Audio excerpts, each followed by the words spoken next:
৩,০০০ content সরাতে গুগলকে অনুরোধ বাংলাদেশের।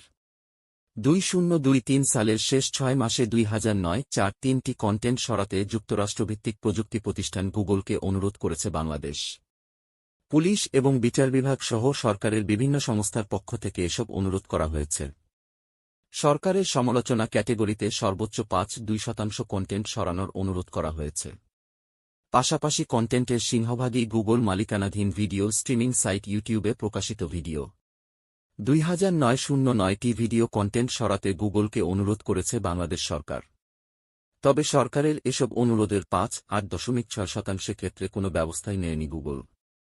সম্প্রতি স্বচ্ছতা প্রতিবেদনে এই তথ্য জানিয়েছে প্রতিষ্ঠানটি। 2011 সাল থেকে বিভিন্ন দেশের সরকারের পক্ষ থেকে আসা এ ধরনের অনুরোধের বিস্তারিত প্রকাশ করে আসছে গুগল।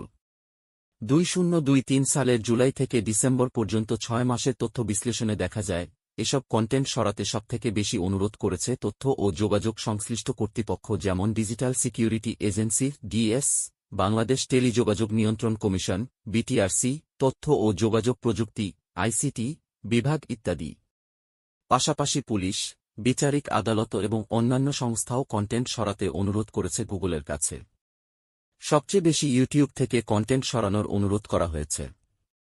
এর মধ্যে একটি গোয়েন্দা সংস্থার সুনাম নষ্টের অভিযোগে একটি ভিডিও সরানোর অনুরোধ করে গুগল। তবে জনস্বার্থ এবং আদালতের বৈধ আদেশ না থাকায় ভিডিওটি সরায়নি গুগল। এছাড়াও বিটিআরসি জুয়ার প্ল্যাটফর্ম হওয়ার অভিযোগ এনে গুগল প্লেস্টোর থেকে 8টি অ্যাপ বন্ধের অনুরোধ করে। গুগল বিটিআরসির অনুরোধ রক্ষা করে অ্যাপগুলো প্লেস্টোর থেকে সরিয়ে ফেলে। সর্বাধিক 310টি অনুরোধ এসেছে সরকারের সমালোচনার কারণে, যা মোট অনুরোধের 5.2%। মানহানির কারণে হয়েছে দ্বিতীয় সর্বোচ্চ 175টি অনুরোধ। এরপরেই রয়েছে পণ্য বা সেবা, প্রতারণা, ধর্মীয় বিষয়সহ প্রায় 100টি কারণ। প্রসঙ্গত, 2011 সাল থেকে মোট 1,2569টি কন্টেন্ট সরাতে 3,766টি অনুরোধ করা হয়েছে বাংলাদেশ সরকারের পক্ষ থেকে।